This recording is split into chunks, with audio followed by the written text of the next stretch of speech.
For the San Antonio Spurs and Los Angeles Lakers, Game 4 coming up at L.A. Sunday at 7 p.m. Eastern Time, 4 p.m. Pacific on TNT.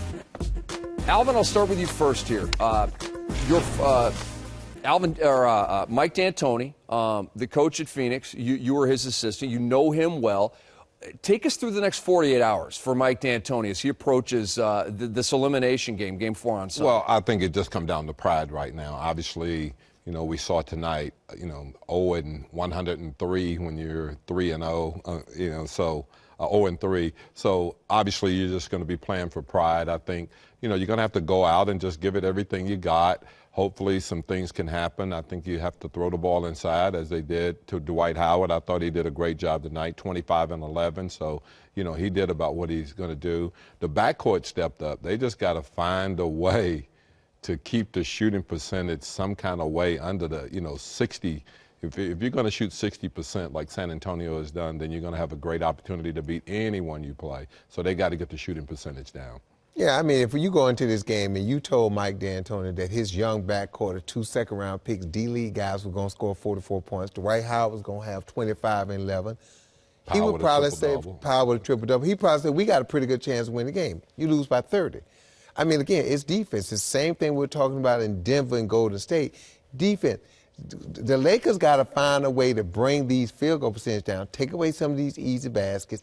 They got to tighten up on defense. This is kind of uncharted water for the playoffs to see two teams like San Antonio and Golden State shooting the basketball and scoring the way they are. Normally the game slows down, so Lakers got to find some defense somewhere from somebody, and it's going to be difficult because they're banged up. A lot of their key players are hurt.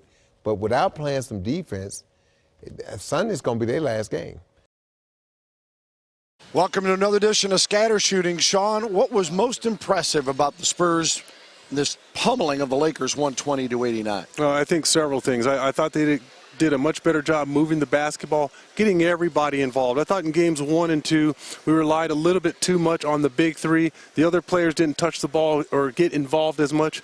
I thought tonight the ball spread around the floor a lot better, and thus you have a better offensive performance. It helps when you get a chance to touch the ball every once in a while coming down the court. It kind of re-energizes you, and it keeps your focus. And I thought I saw that on both ends of the court. Because we shared the basketball on the offensive end of the floor, we picked it up and we shared and we trusted each other and we covered for each other's back on the defensive end. 61% shooting, but defensively this team seems dialed in as well.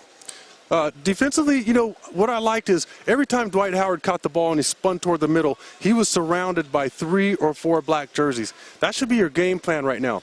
Whenever Dwight Howard or Pau Gasol catches that ball with the loss of your guards, collapse on those guys, force them to pass the ball out, force the guys who have played limited minutes all year long in a pressure-packed situation to win the ball game from outside. Don't forget, catch Game 4 on Fox Sports Southwest.